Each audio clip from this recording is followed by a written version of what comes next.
Welcome, everyone. My name is Piper Hendricks, and I'm the CEO of Stories Change Power, and I'm so glad that you're here today. I'd like to thank Rebecca Messer, our tech support, for selecting the version of the song that our speakers selected to welcome you today. Sometimes translating short messages can feel like defying the gravity of your research, and is often the case with advocacy. The many voices blending together to share that just makes a song so perfect. We will move into the presentation in just a moment. First, I'd like to share a quick note about Stories Change Power. We provide practical and effective advocacy strategies to people and organizations who want to make a difference in their neighborhoods, their communities, and their country. I encourage you to find out more about what it means to be on the yellow loop with us on our website, and be sure to stay linked in with us on LinkedIn. 4 quick things before we dive into translating from academia to action. Number 1, we'll keep the chat open for constructive conversations. We'd love to hear from you. Any questions along the way, please put those in the Q&A. You'll see a little button at the bottom of your screen with a question mark in it. Please put your questions there. We'll have time at the end, and if we can't reach those today, we'll answer in an upcoming newsletter or on LinkedIn. Secondly, we've got the captions enabled, so please use those if they're helpful to you. Third, we are recording, so if you've got any technical difficulties and need to step away, don't worry, we'll share the recording when we're done. Lastly, I encourage you to be fully present. Use being off camera and off microphone to do what you need to take care of you. Drink water, move your body, keep your mind here, because we have 2 absolutely amazing experts that you'll hear from today, and I know you'll want to hear what they have to say. First, we're welcoming Laura Perna, PhD, who is the GSE Centennial Presidential Professor of Education and founding executive director of the Alliance for Higher Education and Democracy, or AHEAD, as well as the Vice Provost for faculty at the University of Pennsylvania. She's a past chair of Penn's Faculty Senate and has been affiliated with Penn's Institute for Urban Research, the Netter Center for Campus and Community Partnerships, and the Penn-Wharton Public Policy Initiative. Laura holds a bachelor's degrees in economics and psychology from the University of Pennsylvania, and also earned her master's in public policy and PhD in education from the University of Michigan. I encourage you to read her full bio to understand why Dr. Perna is absolutely famous in the world of education, including her tenure as president of the Association for the Study of Higher Education, or ASH, and the editorial boards of several leading journals. For today, I'll highlight that she has received the Robert P. Huff Golden Quill Award from the National Association of Student Financial Aid Administrators. Laura, thank you for being with us today. It's also my pleasure to introduce MaryEllen McGuire, PhD, who is the founder and president of the Post-Secondary National Policy Institute, or as many of you may know it as PNPI. Prior to creating and launching PNPI, MaryEllen served on the White House Domestic Policy Council as President Obama's senior advisor for education, where she focused on the president's higher education agenda. Apart from her work with the administration, MaryEllen previously served as the senior education policy advisor to Senator Chris Dodd on the Senate Health, Education, Labor, and Pensions Committee, and as the majority staff director of the Senate Subcommittee on Children and Families.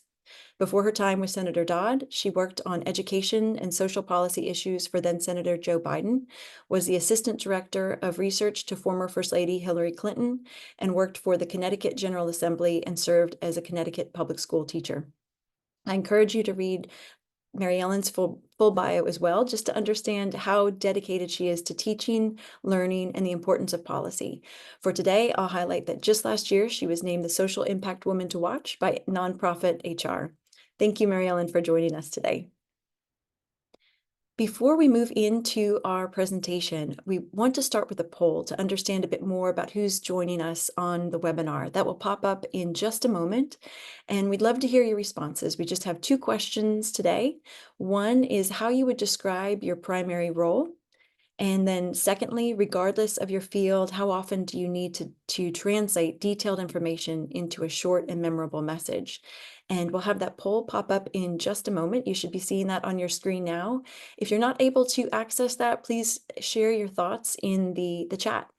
For our first question, we've got options of if you describe your role as an advocate, an academic or scholar, an administrator, a policymaker or staff, or something else. As always, our webinars are open to everyone, regardless of level of experience or your field. So please pop those answers in as they're coming in. We're seeing some there. And then regardless of your field, how often are you translating information into a short and memorable message? We've got options never, once a year, monthly, weekly, or nearly every day. So I see several responses coming in. We'll give folks a few more seconds before we close the poll. Let's do about 5, 4, 3, 2, and 1. I'll go ahead and end that, and then you should be able to see those results now on your screen. Laura and MaryEllen, it looks like we've got a great mix of folks, maybe 1/3 advocates, several academics and scholars, many administrators, and about a quarter of the folks here today are in a different field. So welcome, glad to have everybody here. And it looks like we have a lot of folks, over half, that are translating into very detailed information into something short and memorable every single day. So with that, I will stop sharing the poll and hand it over to the two of you to help folks understand how to translate all that important information into something short and memorable.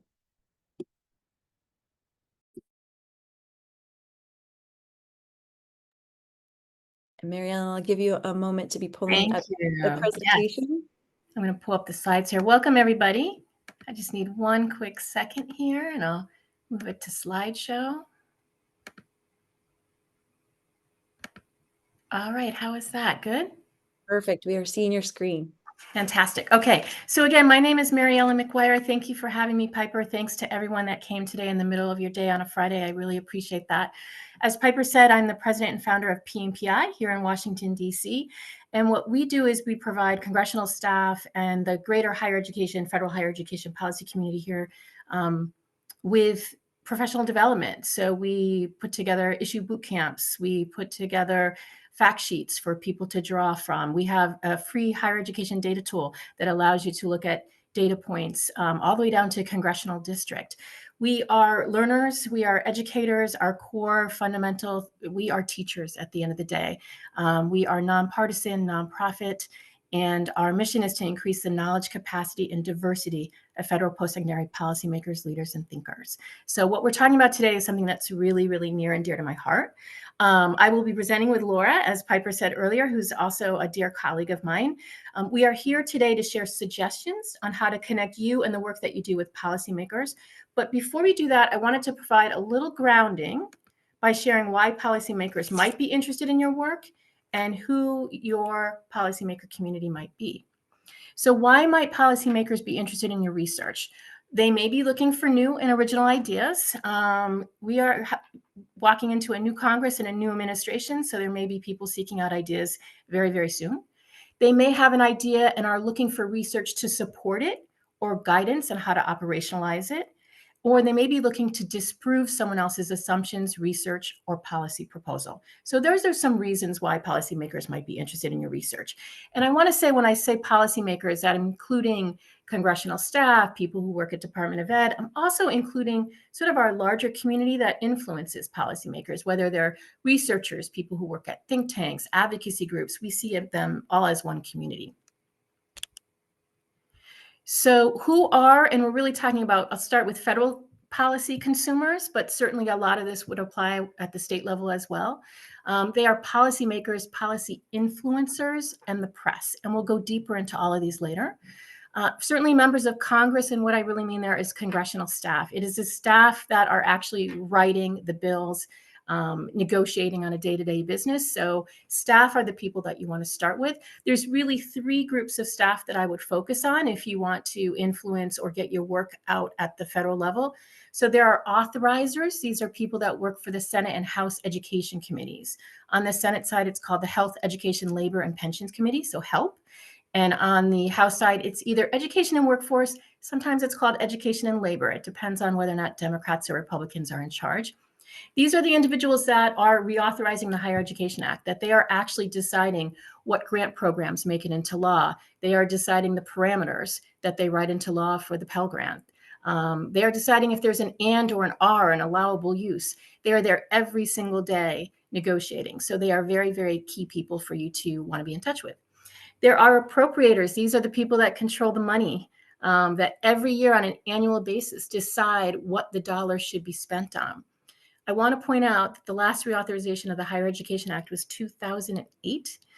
Everything that's been done since then in higher ed has primarily been through the regulatory process or through appropriations. If something has a money hook, you can do something about it each year in appropriations. So it's through appropriations that you can change eligibility for a program, that you decide whether or not you're going to zero out a program and keep funding it, or if you're going to put more dollars into it. So really appropriators are key and probably more important than they've ever been, given that that's where things are happening these days. And then of course, leadership. So leadership in the House and Senate, they are the people that are setting the agenda for their caucus. So it makes a lot of sense to reach out to them as well. There's also the executive branch. So both Department of Education and the White House. The White House, of course, sets the agenda. And Department of Education, they are also, working through the regulations. So they are implementing. So it is important to reach out to those folks as well. You would want to think about reaching out to national, political, and specialty media. National could be the New York Times, political could be Politico. Specialty media could be places like the Chronicle of Higher Education, Inside Higher Ed, or Education Week. And then there's the intermediaries. So DC think tanks, research orgs, advocacy groups, associations. There's associations for community college, for all types of institutions, community colleges, for trustees, for land grant universities. So there's lots of different folks that are in our community. I want to say it says DC, but they may not actually be based in DC, but they are part of the community here. So these are people that are the consumers for your work if you want to get your work through to policymakers. Okay, so here's some recommendations. So how can you connect?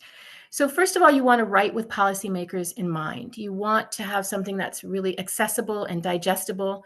Policymakers, remember, are pressed for time. Some translation may be required. I say this at the end, but I don't want anyone to underestimate the thoughtfulness, dedication, and the smarts of the people that you're reaching out to. But just remember, they are very pressed for time. They have people across many issue areas coming to them every day. So they need you to really synthesize your research and make it accessible to them.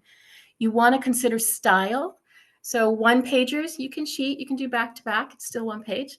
Summaries, highlights, you want to really come in and give them something at a glance so they know immediately what it is that your research is, if you have any suggestions, and how it might apply to something they're working on.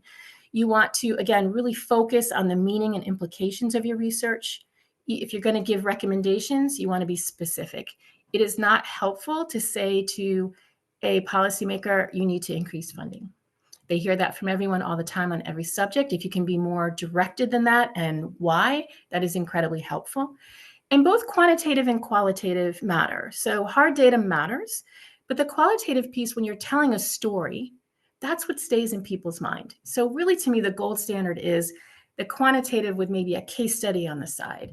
What's very helpful is you put together a one-pager and think of it as you start with your methodology, but keep it to 2 sentences. We did a survey of, these kinds of institutions or these kinds of students. This was our response rate. We went across these states.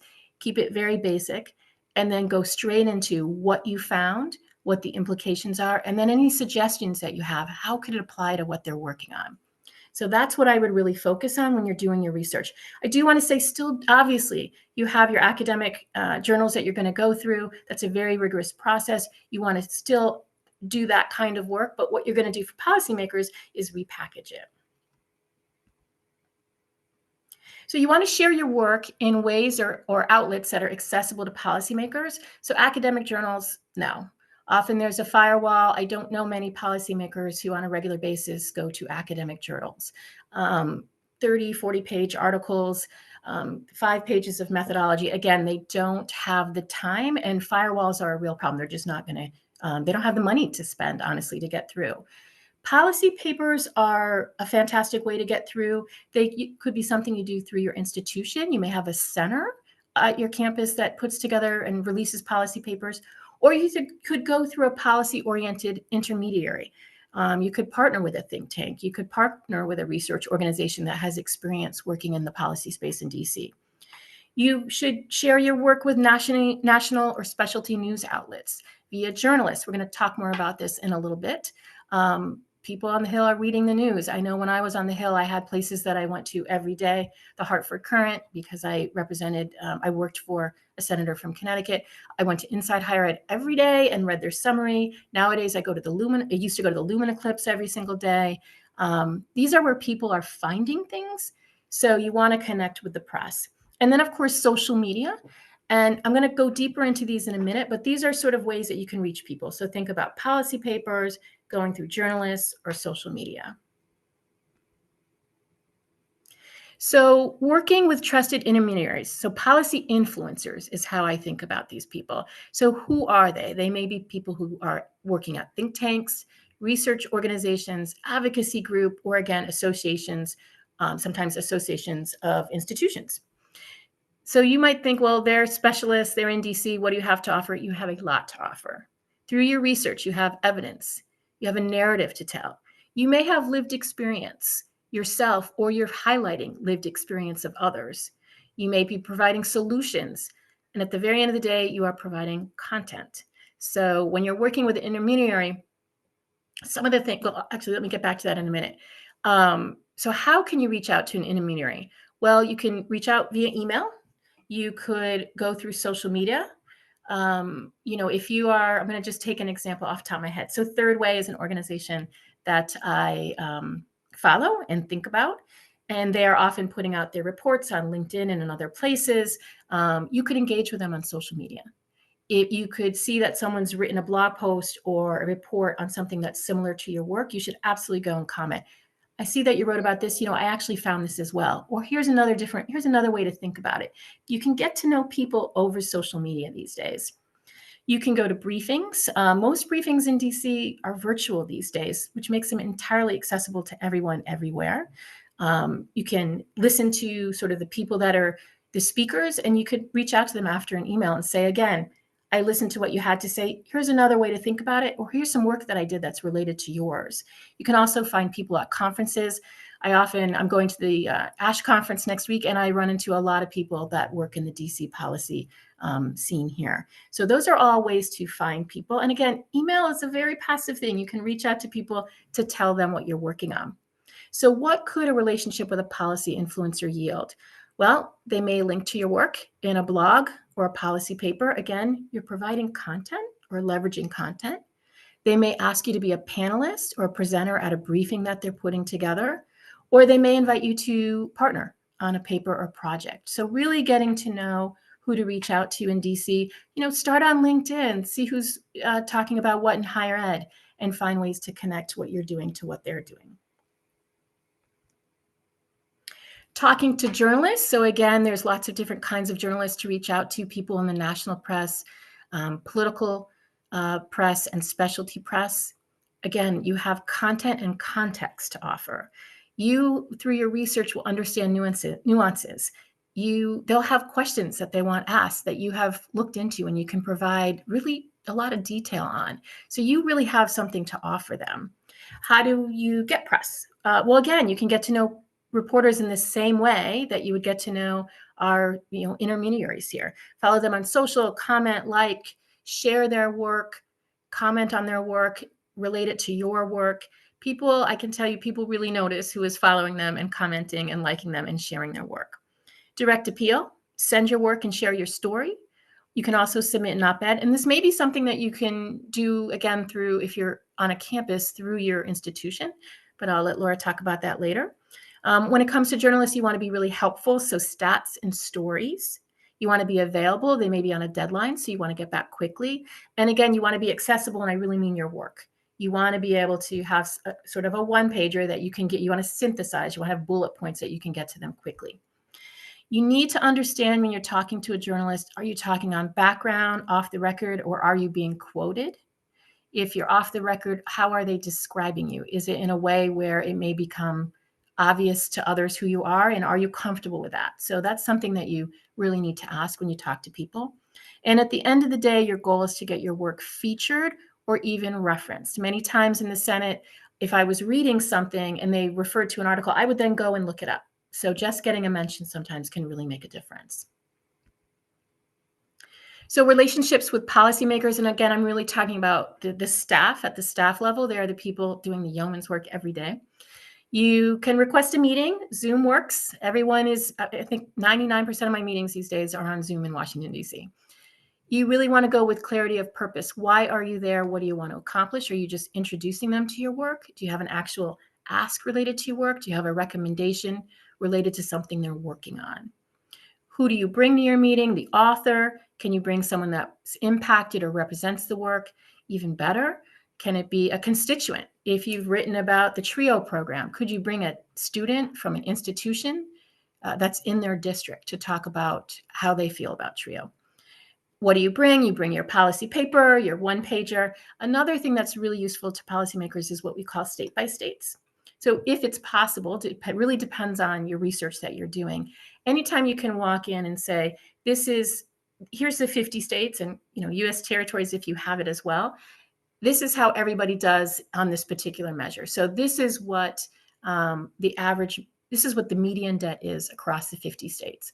So you're showing this to people and they immediately will go to their state. Oh, how is my state doing? That'll help really personalize the issue that you've worked on. And if you're going into a committee office, maybe it's the chair or the ranking member of the education committees. Ranking member is just another way to say the minority chair. They really are there to represent all of their caucus. So that 50 state by state, if it's applicable to your work, if there are numbers involved, that is a really valuable thing to have. So what do you do? Obviously be on time. If you can establish a connection that's helpful, do not force it. But if you happen to be from their district or the institution is in their district, you're a constituent, maybe you read their bio, you see that you went to the same school. If there's a connection that can be made, you should feel free to do that. But you do want to get to the point pretty early on, and you want to establish a through line. You want them to be able to understand why it is that you're there and why it's important to what they're doing. Leave time for questions and answers at the end, and always close by restating, thanking them. And you can extend an offer. The offer could be, can I send you more work? I'm doing another study. You could offer to invite them to your campus or to meet with some of your constituents. You could offer to introduce them to some students, or you could offer to supply testimony for a hearing. And you always want to follow up. So you should always feel free to email people back and ask for updates. If they've talked about a particular bill, you should feel like you can email them in a couple of weeks or a couple of months and say, I remember us talking about something. Has it gone anywhere? These people are experts. This is what they do every day, and they're happy to share that information with you. If you have a new report, an invitation to something, or you may, again, just ask them for updates. But you really do want to prepare before you go in. So when you're deciding who you want to share your work with, think about who is relevant, who's part of the negotiation. So specific, again, to really congressional staff and policymakers, who has a connection to the issue? Do they sit on the committees of jurisdiction? If they do, they are weighing in a very strong way on these issues. Are they appropriators? Labor HHS Education is the subcommittee of appropriations that deals with all the education dollars. Are they in leadership? Does their boss are they setting the agenda for the caucus? Do they have a special interest in your topic? You should go on people's websites, look at their press releases, look at bills that they've introduced, get a feel for what is important to them.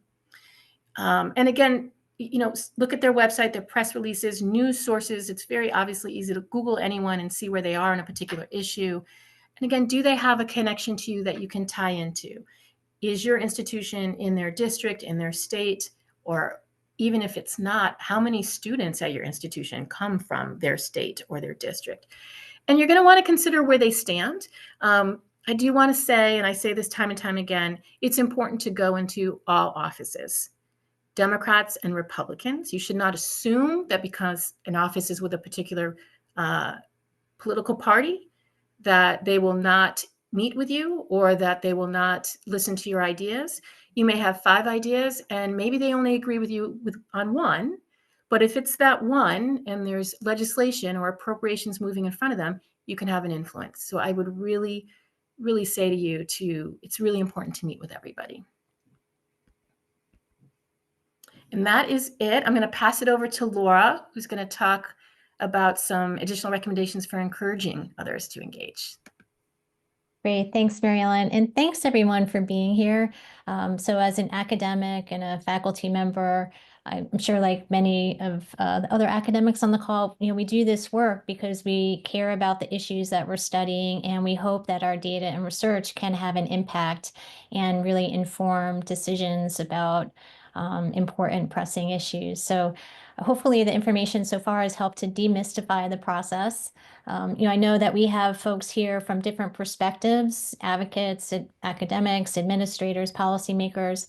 I think these recommendations are important for us to think about regardless of our vantage point. I think there are ways that we all can help support our ability, the ability for researchers to engage in this process. So one recommendation is really to faculty, academic researchers, we're all rational actors, and we tend to engage in behaviors that are rewarded.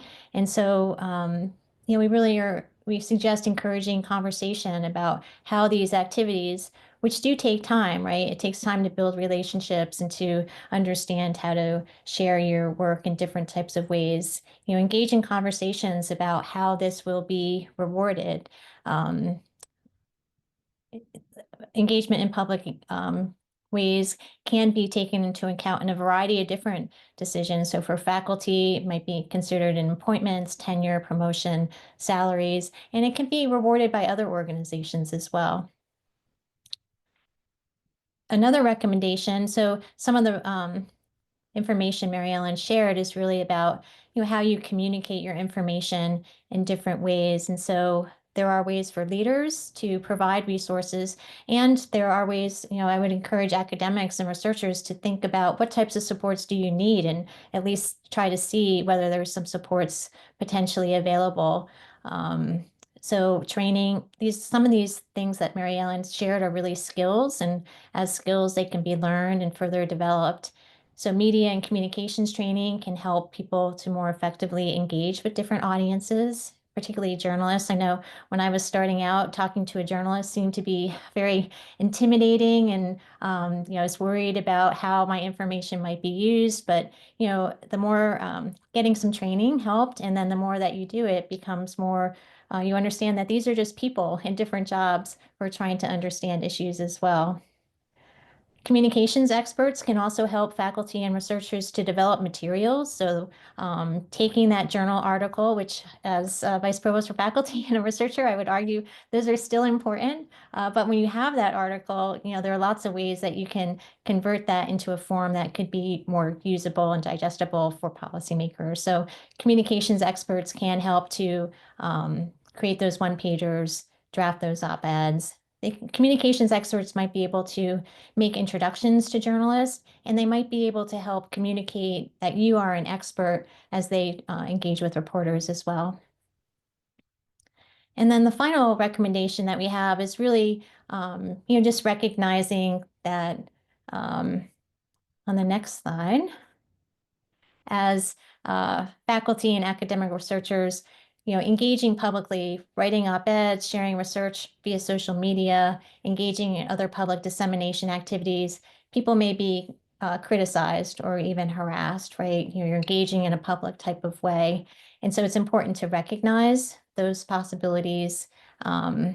It's important for leaders to also be communicating just how important creating and disseminating knowledge is. It's fundamental to the work that we do. And leaders need to be providing support for this right of faculty and academic researchers to express those ideas. And then also important is considering the resources that are available to people who may experience threats or harm for expressing their views. And so with that, I'm going to turn it back to MaryEllen.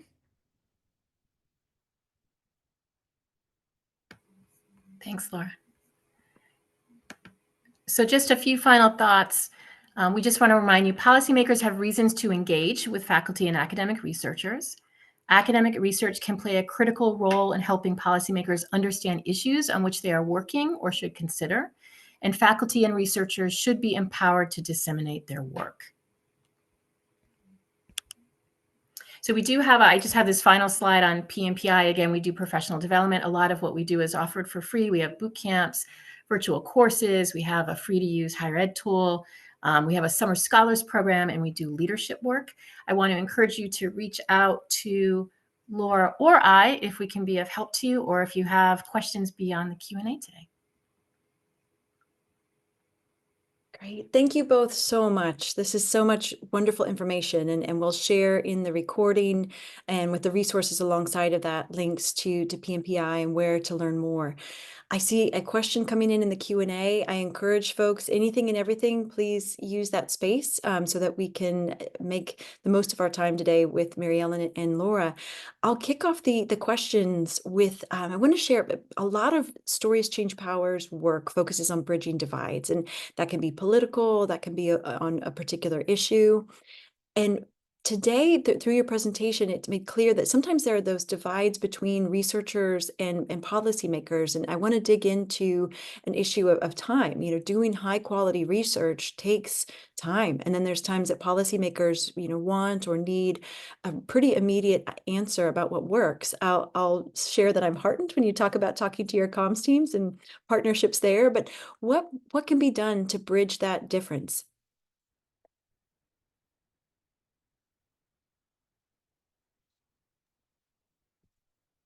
So it is, and I think your question, Piper, is related to the one in the chat, which is around just policymakers may not be interested in topics. Timing is such a big part of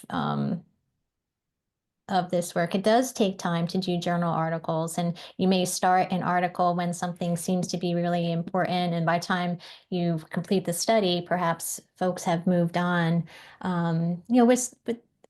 When you're in this for the long haul, I think, paying attention to what the issues are in your field and staying abreast of those and continuing to be in conversation. One of the things that I've learned is that by being engaged with people who are practitioners and policymakers helps you understand what some of the questions are that you might be considering in your scholarship as well. So that's one aspect of this. I'm sure MaryEllen has other thoughts as well. Yeah, I was just reflecting on the wording of the question in the chat as well, or in the Q&A. I would start by, and this is all going to change in the next 2 months, so maybe wait till January. I would spend time jumping on, the websites of the Senate Help Committee, that's the Education Committee, and the House Education and Workforce Committee. These are the committees of jurisdiction. And you really just clicking around on their websites to the members, take a look at the names of the hearings that they've had over the last year. That right there will tell you what's front of mind for everybody. And then look on individual members' websites, go through their press releases, go through the press releases that were put out by the committee chair and the minority chair, the ranking member. That'll give you an idea of sort of what their agendas or competing agendas are and the topics that are relevant at that moment. Having said that, though, it's important to be in here for the long haul as well. I worked on the last reauthorization. It took us 5 years. I was actually the only staff member, House, Senate, Republican or Democrat, that was there for the entire time. Staff change a lot. You never know when you're seeding something in someone's brain and it comes back. So you may introduce them to research that you don't think they've acted on right away, but they could be in a negotiation 2 years from now where somebody asks them for something quick and they remember a conversation that they had with you.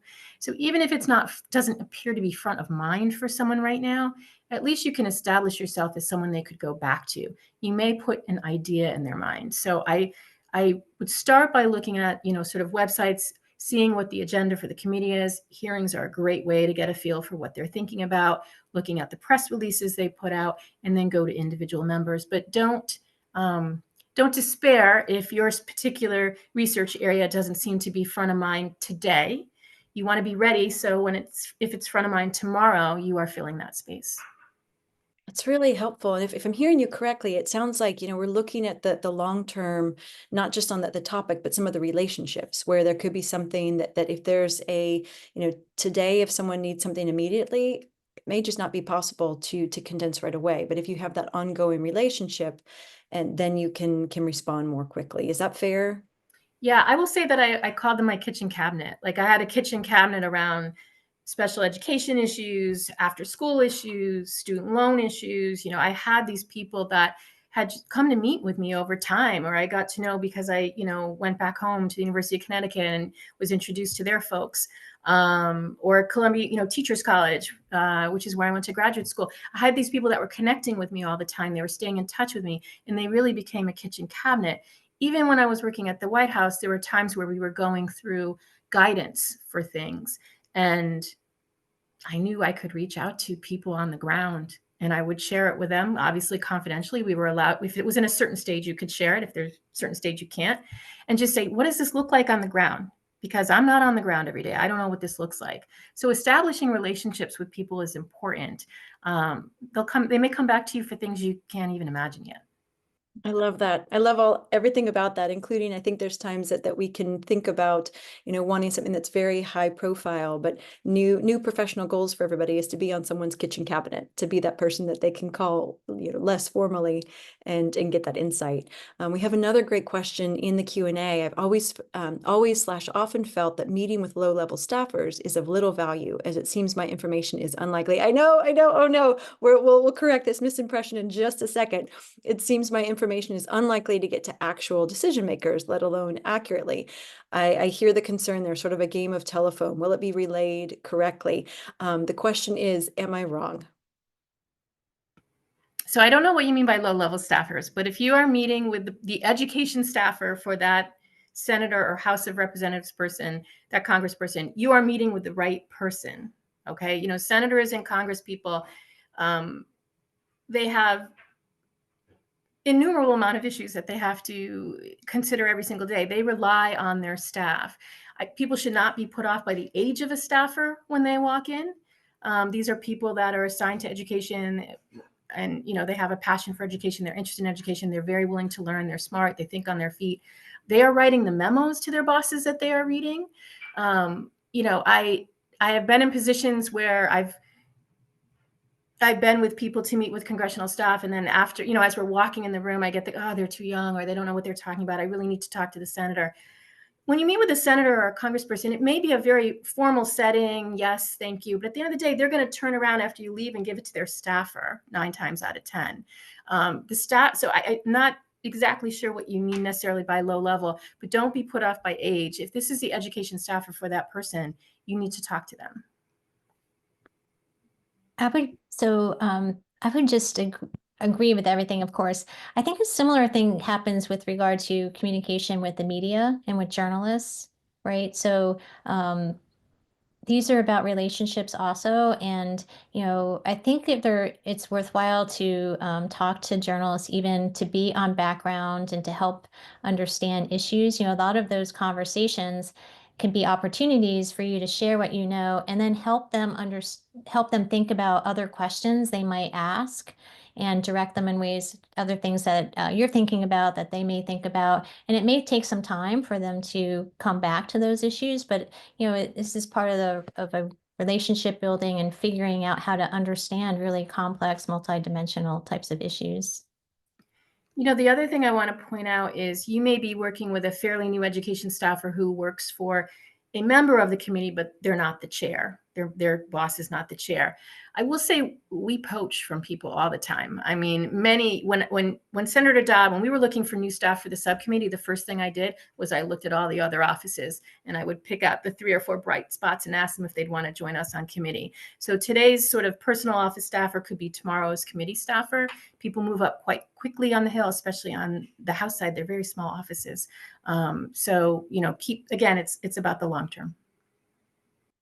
I wonder if it'd be helpful too to mention the notion of send-aheads or leave-behinds or material that can be referenced after the conversation, where I'm keying in on this person's question about it seems my information is unlikely to get to actual decision makers, let alone accurately. And I hear you. I think that folks who are specialized on any topic, education or otherwise, are really keyed in, and you're talking to the right person.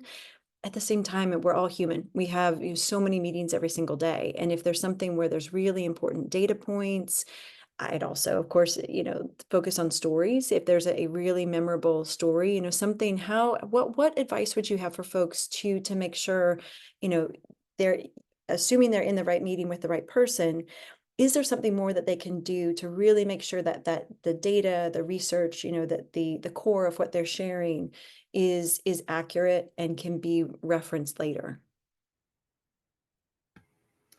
I encourage people almost to write in bullet points, like talking points.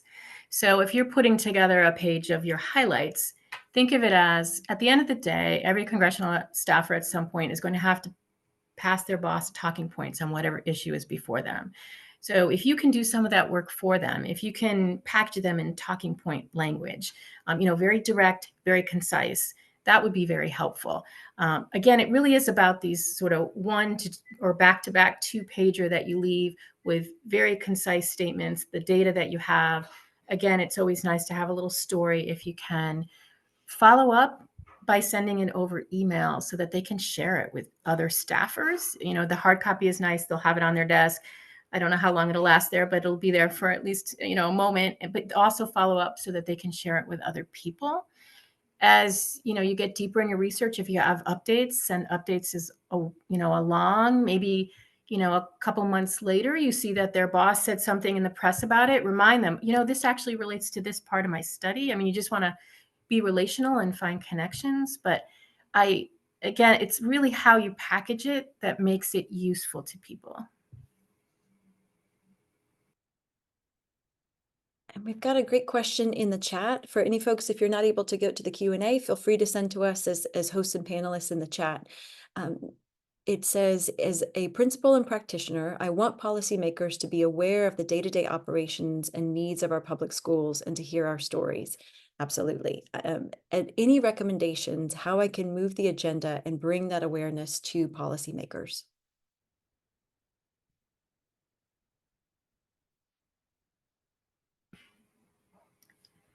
So I think it's really important, especially if you're from their district, to talk about how policies are actually implemented on the ground. So what we do at PMPI, we take congressional staff to institutions to hear about the laws that they've passed and the impact that they're actually having, what they really are doing or really aren't doing, and that is really powerful. People will go back and make changes based on this.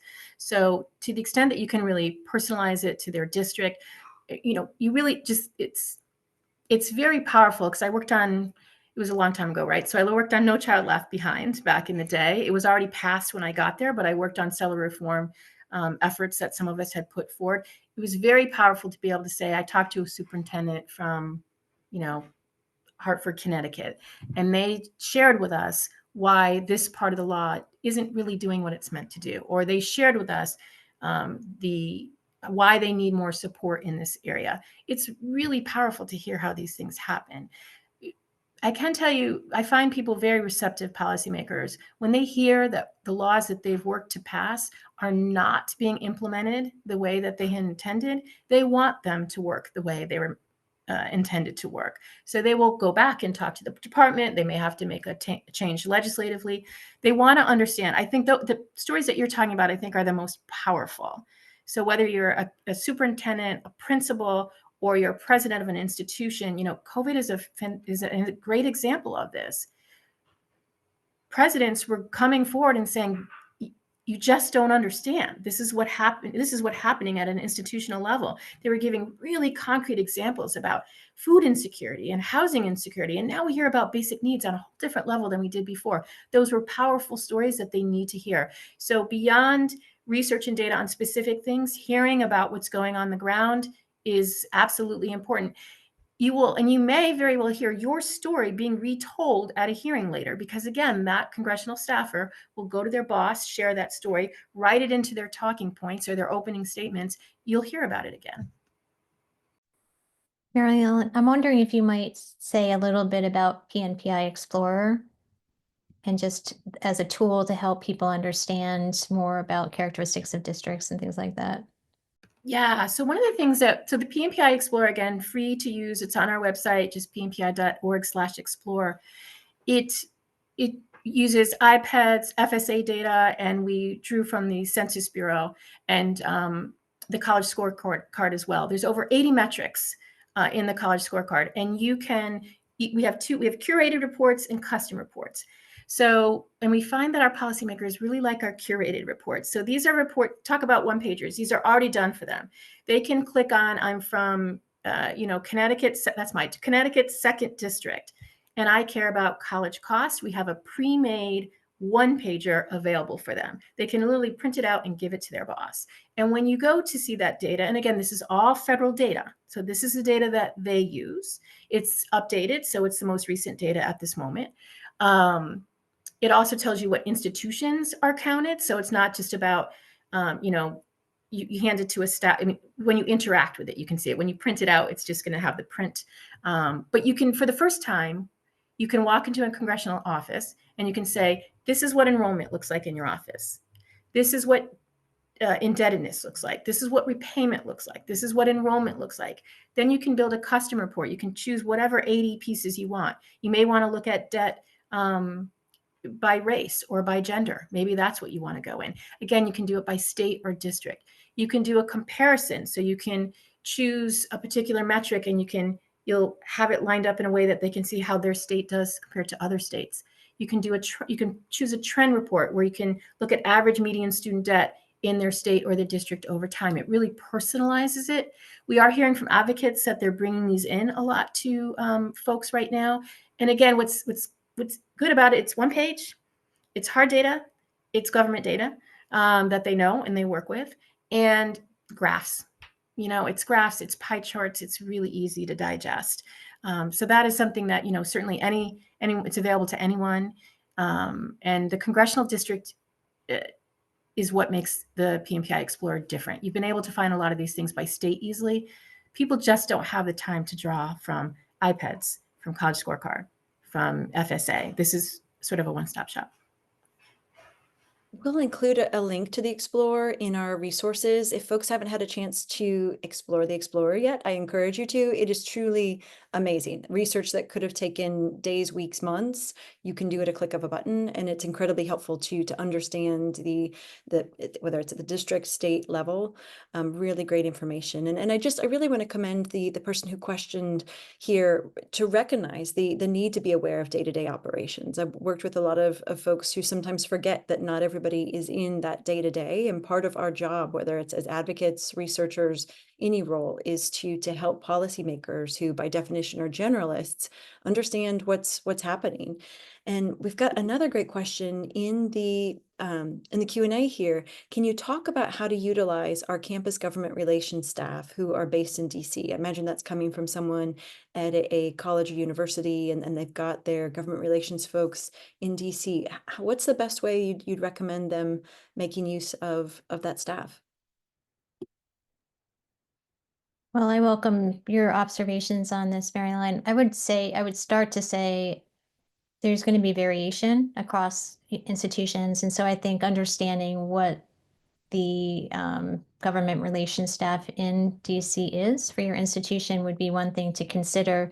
I've worked with the staff, with Penn staff, when I've been asked to testify before Congress. I've let them know, and they've provided just even helpful, like, meet me at the train station and walk me over to the room and provide that hands-on types of support. But beyond that, I don't have much experience working with the campus-based staff. Yeah, it varies quite a bit. And what the politics are on the backside with the campus, I can't speak to. The government relations office, I don't see any reason why you shouldn't reach out to them and let them know of your research and ask if there's, who they would recommend you meet with. They should be able to do that for you. If they are making particular kinds of requests to Congress on behalf of the university as a whole, you may have some research that feeds into that. I would ask to meet with them. I would ask, whether even if it's over Zoom, and just ask, who do they know? Who can they facilitate an introduction? We had some really great people on government relations in the Connecticut delegation that would reach out and say, can I introduce you to this professor at the education school? And I would have met with them even if they had emailed me direct, but I think it added a level of confidence to someone who doesn't normally reach out. They also knew exactly which staffer, so they could cut out a little bit of searching. So I would ask them to do that, and certainly make them aware of who you are, because, Penn might get a call to send someone to sit on a panel, and you want to be that person for them to think about. I'd plus one all that you both said, and as someone who worked in a GR office, not for a higher education institution, but in general, it can sometimes feel lonely. I mean, in DC, we get really excited about policy and get really wonky. And so to hear from folks outside of DC who have an interest, I don't want to speak for anyone, but I want to believe that they'd be delighted to hear from you and want to talk more about their work and be glad that someone's paying attention to policy. So that said, there's some academic researchers who may be reluctant to share their research with a more general audience because of fear that the research may be misused or politicized. How would you guys recommend, or yeah, how would you respond to that concern? Well, it certainly is a concern, part of the context, this is a political process, right? And so, as you think about uses of research, one is to uplift research that's going to support a particular type of view. Um, I don't know. And I imagine it might happen. I think it's part of engaging in this. If there is misuse of it, I think you still have agency to try to engage and try to correct any point of view that's not correctly interpreted. Um, but kind of like journalists, I expressed my fear at the beginning. Most people are trying to act in good faith, I think, on this. Um, MaryEllen, did you have observations on this point? So it's definitely a possibility. I don't know how to not make that a possibility. I think clarity, though, when you're delivering your message, when you're leaving your materials, goes a long way. And I think Laura's right. If it's being misused, you have agency to correct it. That may also be a good time to leverage the government relations people who have who work with in these circles every day and could give some direction on how to respond to that. I wish it didn't happen. I have to say overall, I haven't found that it happens that often. I couldn't give you an example of something right now. I certainly, though, when I was a congressional staffer, there were times where I would meet with a reporter quickly and they would literally take what I said out of context or misreport. I would actually say, it does not do this. And then they would write, it does this. And I'd have to write in and say that was wrong. And actually I gave you the paperwork to back it up. And they'd say, yeah, we don't have time to work on this anymore. So you just be as clear as you can up front, and use government relations, or, go to your faculty head if they're coming at you or misusing it. But I don't think it happens that often. I can't say it won't moving forward. Yeah. And that's such a good reminder, the collaboration between whether it's your government relations office, communications folks. I mean, having everybody in the loop to help provide their expertise can really be helpful. MaryEllen, you touched on this some earlier, but I want to dig in a little bit more. Both of our organizations are nonpartisan, and as you've highlighted, PMPI focuses specifically at the federal level. This is our first monthly webinar after the presidential election, and I'm curious what advice you have for people who are advocating at the federal level as we see the change in administration coming up. Again, just meet with everyone. Meet with everyone on all sides. You never know who's going to listen to your message or one part of your message. Don't make assumptions. Go in. You owe it to the people that you represent. You owe it to your research to get it in people's hands, and talk to everybody. Don't make assumptions. Move forward. So we have covered a lot today, and this is either the easiest question or the hardest. If there's one thing you want people to remember, what would that one thing be? I'll turn to each of you for that. Well, I would just say people should engage in this work, right? Again, we are in this space because we want to try to have data and research that improves policy and practice. And it is hard. It does take time. It may require dropping other things and shifting immediately to time pressing priority. But this is from an academic and a research perspective. We have expertise to contribute, and if there is opportunity for us to do so, I would encourage people to engage in building skills, asking for help, and trying. It gets easier over time. I would just amplify, you have so much to offer. You have content, you have nuance, you have experience. They need to hear from you.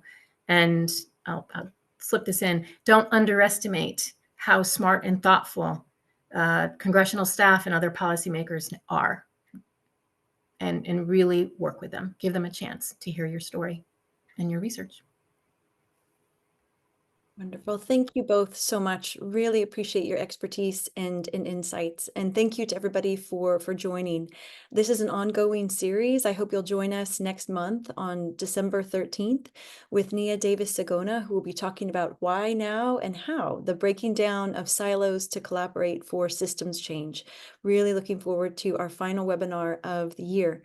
When you leave the webinar, a quick poll will pop up. Please be a helper. Give us 15 seconds to let us know your feedback. We really value your input. For now, be well, do good, and have a wonderful weekend.